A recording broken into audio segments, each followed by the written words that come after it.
सिकंदर सारी दुनिया जीतना चाहता था। डायोजनीज ने उससे कहा, क्या करोगे सारी दुनिया को जीतने के बाद? सिकंदर ने कहा, क्या करेंगे?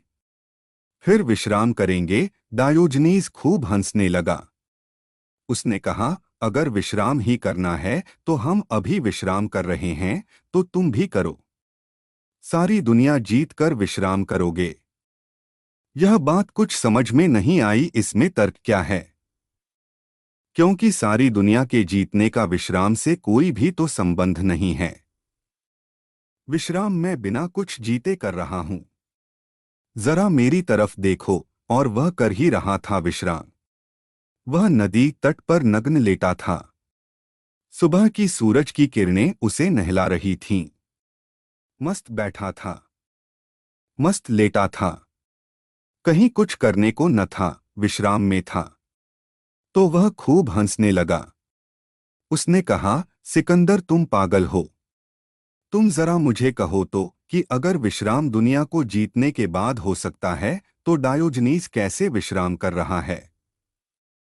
मैं कैसे विश्राम कर रहा हूं?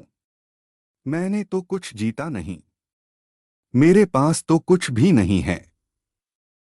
मेरे हाथ में एक भिक्षा पात्र हुआ करता था, वह भी मैंने छोड़ दिया।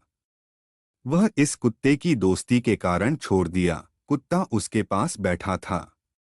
डायोजनीस का नाम ही हो गया था यूनान में डायोजनीस कुत्ते वाला। वह कुत्ता सदा उसके साथ रहता था। उसने आदमियों से दोस्ती छोड़ दी। उसने कहा, आदमी कुत्तों से गए बीते हैं।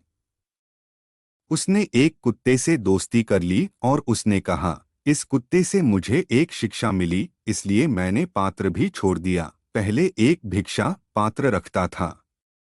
एक दिन मैंने इस कुत्ते को नदी में पानी पीते देखा। मैंने कहा, अरे यह बिना पात्र के पानी पी रहा है। मुझे पात्र की जरूरत पड़ती है। वहीं मैंने छोड़ दिया। इस कुत्ते ने मुझे हरा दिया। मैंने कहा, यह हमसे आगे पहुंचा हुआ है। मुझे पात्र की जरूरत पड़ती है। क्या जरूरत? जब कुत्ता पी लेता है पानी और कुत्ता भोजन कर लेता, तो मेरे पास कुछ भी नहीं है। फिर भी मैं विश्राम कर रहा हूं। और क्या तुम संदेह कर सकते हो मेरे विश्राम पर? नहीं, सिकंदर भी संदेह न कर सका।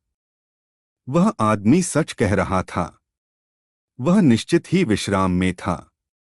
उसकी आंखें, उसका सारा भाव, उसके चेहरे की विभा, वह ऐसा था जैसे दुनिया में कुछ पाने को बचा नहीं, सब पा लिया है। कुछ खोने को नहीं, कोई भय नहीं, कोई प्रलोभन नहीं। सिकंदर ने कहा, तुमसे मुझे ईर्ष्या होती है। चाहता मैं भी हूं ऐसा ही विश्राम, लेकिन अभी न कर सकूंगा। दुनिया तो जीतनी ही पड़ेगी। मैं यह तो बात मान ही नहीं सकता कि सिकंदर बिना दुनिया को जीते मर गया। डायोजनीज ने कहा, जाते हो एक बात कहे देता हूं, कहनी तो नहीं चाहिए, शिष्टाचार में आती भी नहीं, लेकिन मैं कहे देता हूं, तुम मरोगे बिना विश्राम किए। और सिकंदर बिना विश्राम किए ही मरा। भारत से लौटता था, रास्ते में ही मर गया, घर तक भी नहीं पहुंच पाया। और जब बीच में मरने लगा और चिकित्सकों ने कहा कि अब बचने की कोई उम्मीद नहीं, तो उसने कहा, सिर्फ मुझे 24 घंटे बचा दो, क्योंकि मैं अपनी माँ को मिलना चाहता हूँ। मैं अपना सारा राज्य देने को तैयार हूँ। मैंने यह राज्य अपने पूरे जीवन को गवाकर कमाया है। मैं वह सब लुटा देने को तैयार हूँ। 24 घंटे। मैंने अपनी माँ को वचन दिया है कि मरने के पहले जरूर उसके चरणों में आ जाऊंगा। चिकित्सकों ने कहा कि तुम सारा राज्य दो या कुछ भी करो, एक श्वास भी बढ़ नहीं सकती। सिकंदर ने कहा, किसी ने अगर मुझे पहले यह कहा होता, तो मैं अपना जीवन न गंवाता। जिस राज्य को पाने में मैंने सारा जीवन गंवा दिया, उस राज्य को देने से एक श्वास भी नहीं मिलती। डायोजनीज ठीक कहता था कि मैं कभी विश्राम न कर सकूंगा। ख्याल रखना, कठिन में एक आकर्षण है, अहंकार को डोट, सरल में अहंकार को कोई आकर्षण नहीं है। इसलिए सरल से हम चूक जाते हैं। सरल परमात्मा बिल्कुल सरल है। सत्य बिल्कुल सरल है, सीधा, साफ, जरा भी जटिलता नहीं।